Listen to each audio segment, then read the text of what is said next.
very low barrier to get into the Gronk Squad. That's crazy! We've committed to do the Daily Talk Show for 10 years. Hi, guys. Hi, guys. Put it in the calendar. That one in. Just like to check the temperature in the room. I told you my squeegee story. It is outrageous. Come on, let's go.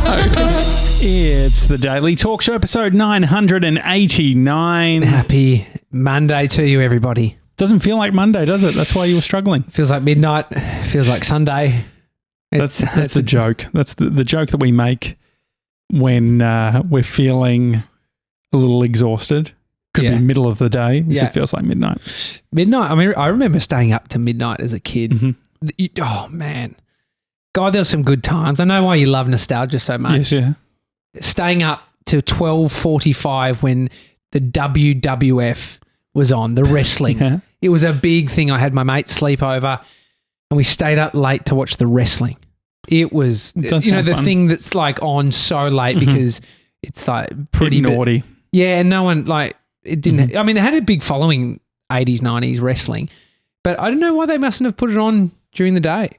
What's happened now with the wrestling? Who's into wrestling? It's not cool. Well, there's some people that really think it's cool, but there's a very much people who think wrestling's really cool, a real subculture. Mm-hmm.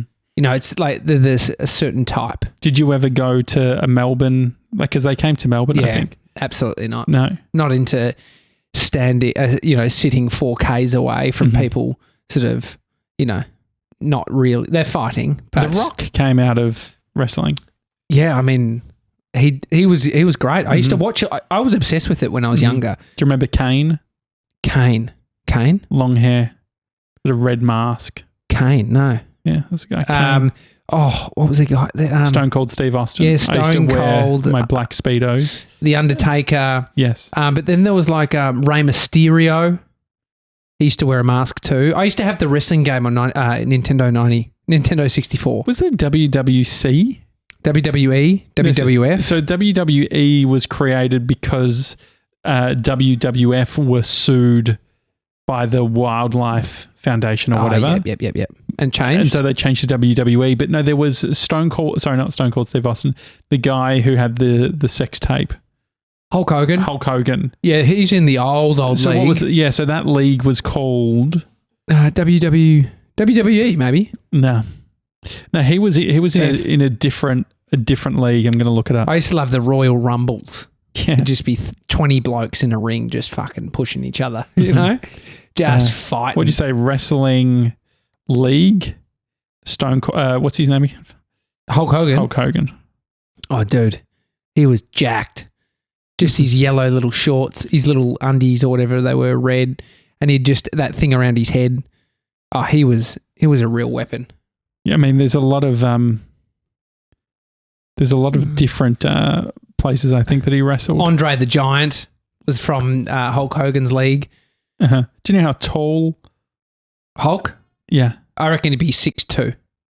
6'7". Oh, jeez, he's a big man. Yeah. Isn't that crazy? Big man. So, no, you're right. Hogan began his professional wrestling career in 1977. Yeah, dude. He was old when I was watching him. But gained worldwide recognition after signing for the World Wrestling Federation, WWF, now WWE, in 1983.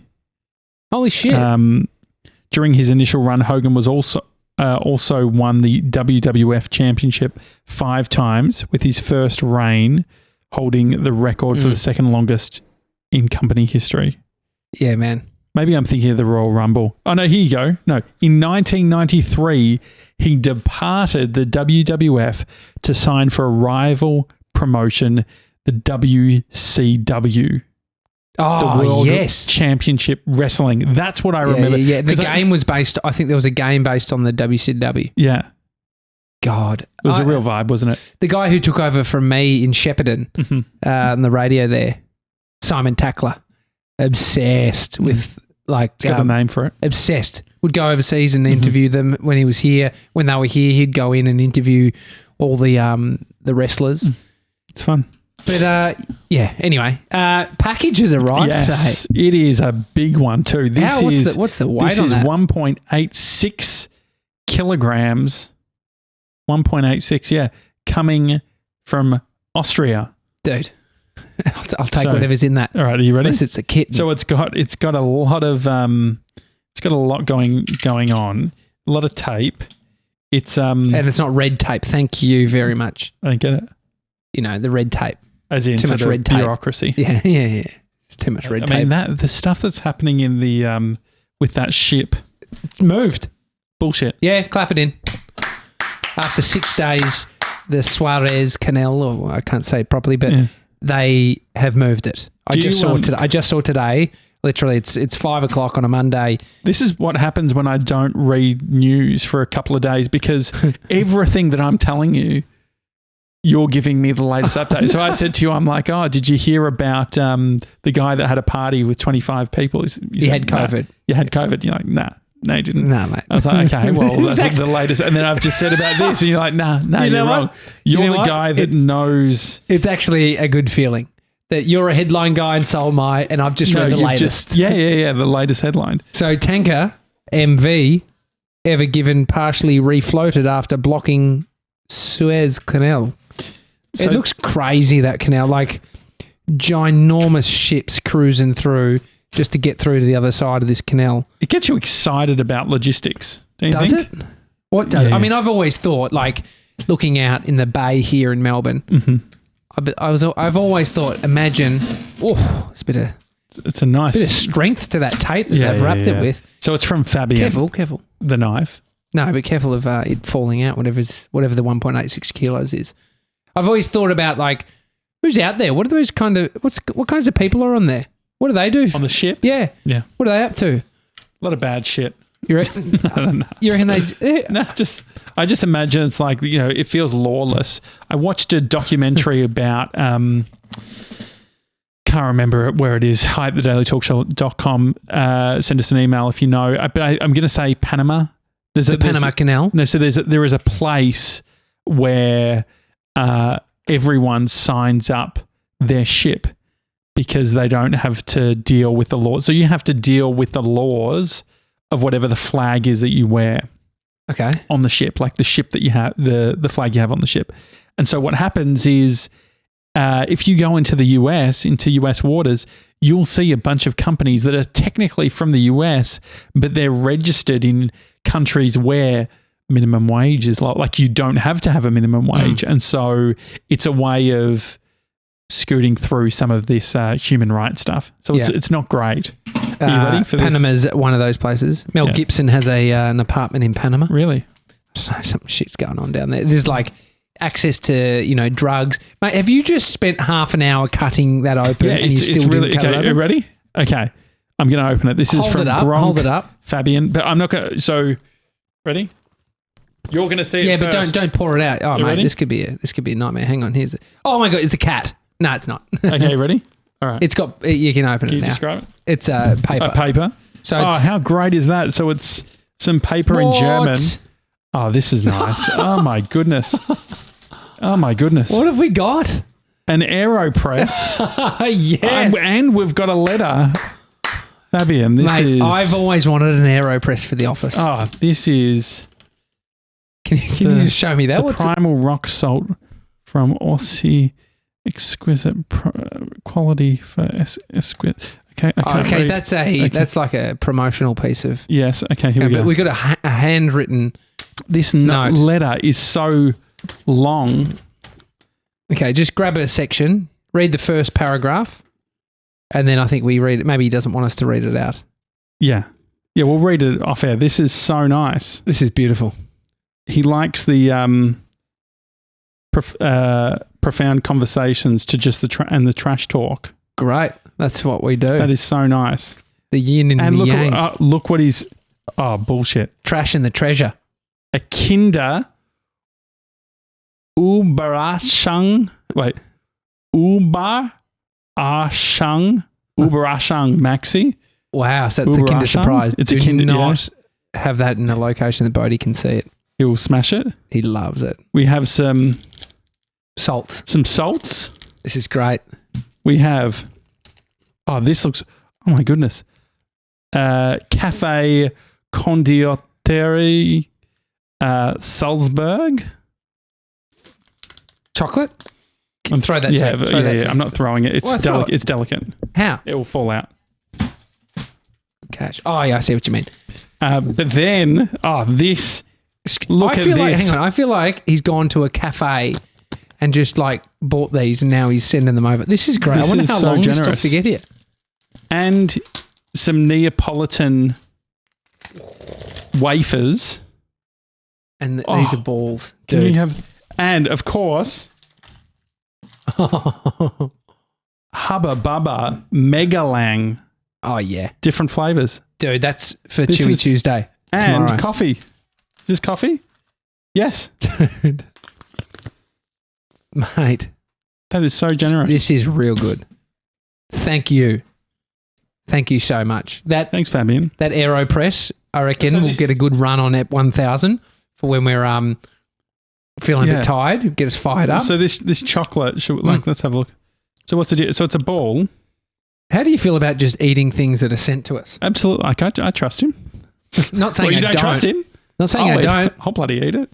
I'll eat the whole bag. Here we go. I've etten other stuff off the ground before. So here we go. It's gotten a little melted from the shipping. Do you reckon this has come on the how do you describe it? Hard to describe. Like amaretto-y? No. Imagine if we got really high after eating. That'd be a nightmare. It's like a nice like a powdery consistency. Inside. Yum. Dude, my hands are all gone. Love this. Fabian. I got given We'll read the letter off there. a pod. I mean, it sounds like we just get given everything. I got given a pod machine yesterday. Like Really? a coffee pod machine. Oh my goodness. DeLonghi. From who? My brother. Mm-hmm. I forgot to ask why he doesn't want it. It works, but I tell you what, I went to buy coffee pods for the first time. Just tired and being an idiot. I bought the wrong ones. They don't even fit the machine. Oh, no. I've got to take them back to the supermarket. Yeah.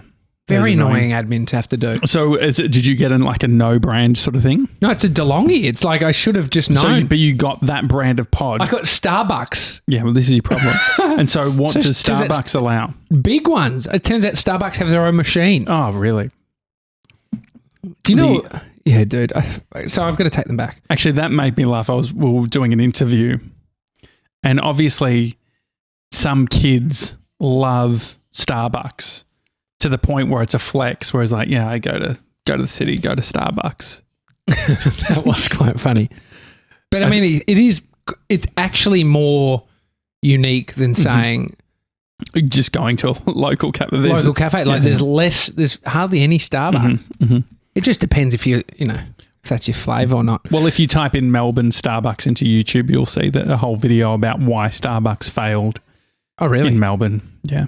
But they're here. Australia. They're still here. They went from like 27 stores to... They had 27 stores in Melbourne? Yeah. In Victoria, I think, or in Australia. Holy moly. They had a bunch. There's a ginormous drive-through Starbucks, like a new one out in Sydney in these suburbs near where Amy's mum lives. And haven't been there yet. I want to go there. That sounds good. But I have a thing. I can't drink... I want to drink the frappes, but I don't want to drink the frappes. Well, Dunkin' Donuts are huge in the US. Never came here, but the whole... They do? I don't think Dunkin' has. Maybe. But the coffee, like Dunkin' Donut coffee is like a really big thing. So there's been a bunch of influencers that have done collabs. Dunkin' Donuts have now got the most amount of TikTok followers as a brand on the platform. Why?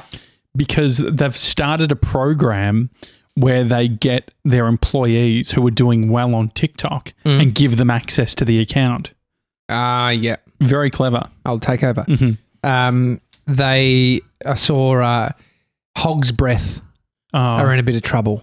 Yeah. Hog's Breath. They were never been there. Have you ever been there? Love Hog's Breath, yeah. Do you? So they do used to be fries. They used to be Hog's Breath Cafe.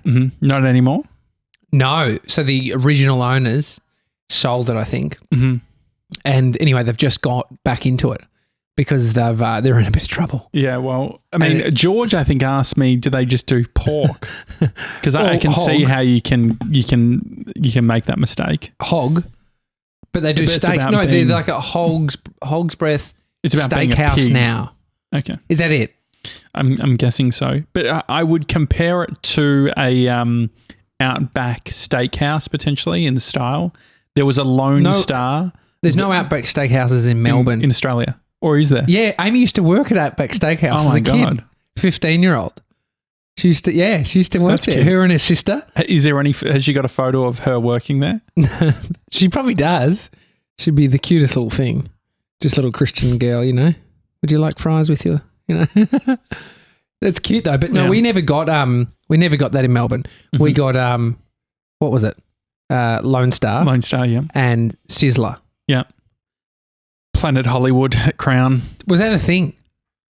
Planet Hollywood? Yeah. You went there? Yeah, I think that went there once. And there was another one that was like next to Planet Hollywood. Yeah. That had a star in it as well, I think. We, while we're on the food chat, our next door neighbour sent Amy a text and she said, she sent a photo, I think it was like Lune, the cafe, the croissants. Yeah. The croissant. Yep. People in Melbourne, but they do some of the best. The person who founded that lived over in, I think they were originally working in the F1 design, but then like took that, this is what I read once, took that sort of eye for precision and applied it to bakery treats, bakery goods, but then learned how to make the croissants. Do they put their hand up at the once they've done their croissant? Don't know, but they now do some of the best croissants you'll ever have. And Charlotte, Gronk Charlotte sent us a message which saying, I'll get to that. You're going to get to that. But Lune were doing a delivery. Their store's in Fitzroy, but this is what's happening now. I've seen a few restaurants that are sort of, you know, South Yarra location specific are now doing pop-ups in the burbs for people that live out there. So it's like only people around here can order, you know. Well, Easy Street, Easy's is now in Windsor. Really? Yeah. Little pop-up? And so Lune were doing delivery. I don't think it's even a pop-up. I think they've just opened up. Yeah. Down the far end near Windsor? Now High Street near sort of near Paran Grocer, I think. Oh, cool. Just near Chapel. So Lune were delivering to Bulleen on Saturday morning. And so we got a delivery of Lune croissants to our front door. That's cute. I mean, do we need 6 croissants on a Saturday morning? Yes. Yes. Yeah. But there was some croissant banter on Friday's show and there's more croissant banter today. But someone has archived her email, so now I can't find it. You just click all mail. This is, yeah? I don't know how to do that. Really fuck that. That's why we don't archive shit. Well, you got to get to inbox zero. Have you found it? No. So if you scroll, are you in Apple Mail? No. What do you use? Spark. I just don't send any email through it. So click on if you scroll down Archive. on the sidebar. This is the most annoying thing about sharing an email. People archiving shit. Here we go. Charlotte. Hi, Tommy and Josh. I was happy to hear you found good croissants. I'll go and taste these one day. She lives in France. When I'll be allowed in Australia. Maybe she could deliver some homemade pastries to the studio. Love that. Yes. Well, for the record, in a real croissant, an inside must be soft and airy and the outside must be crunchy. And one simple way to recognise a good texture for croissants is to check if you have crumbs when you eat it. Always. Always. Just check our car. Normally you can't eat a croissant without making crumbs on the ground or on the table, but there shouldn't be too much crumbs. Fuck, this is where we wouldn't know. Yeah. How many crumbs? Too many? How many's not enough? Because then it can mean it's too dry, overcooked. So it's the crumb amount. Yeah. Maybe we just eat a croissant onto a table and then take photos and send them to Charlotte for her. I wonder how easy it would be to work out the quality of a croissant without eating it. That would be a fun experiment where we have 3 croissants. We just eat them. We don't look down. We eat them and then make our calculation just on a piece of paper, which one we like, 1, 2 or 3. And then you look at the crumbs on the table and see if the favourite of ours matches up with the crumb ratio. What crummage it has. Mm. You were talking before the show about going to bed early. Yes, getting an early night in. I had an engagement party on Saturday night. Did you go? Yes, I went. And I thought you were going to say I had an early night, didn't go. No, I nearly didn't go because of a sewerage issue that we had, which is a whole other story. But dude. I had a great time. Yeah. I said to someone, we're heading off. It was 9:30. I said, nothing good happens after 9:30. They thought that was ridiculous.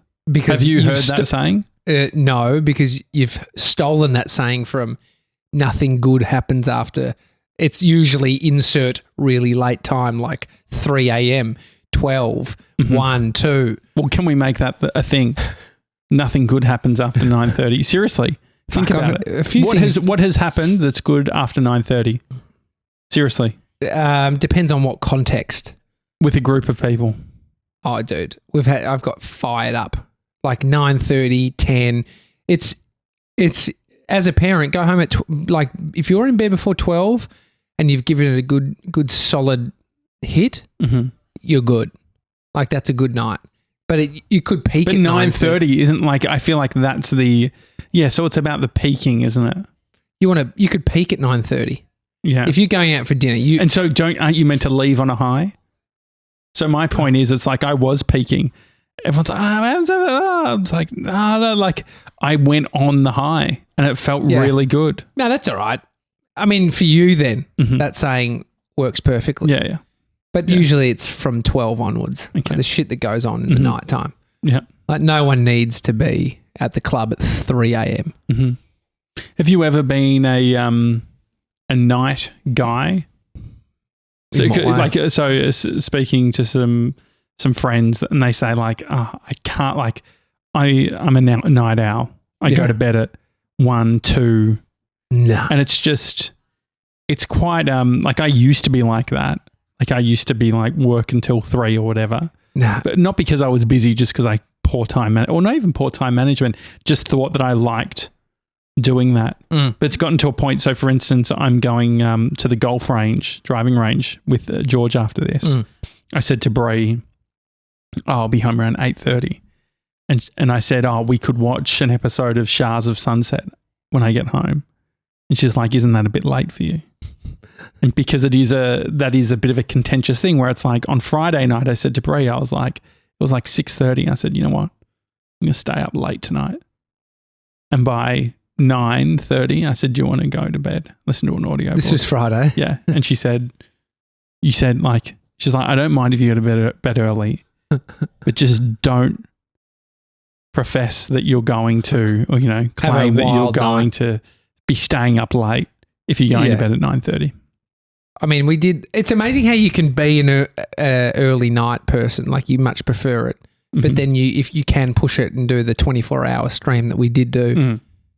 So I think the thing is that my biggest fear in life is not death. It's not getting sick. It's being tired.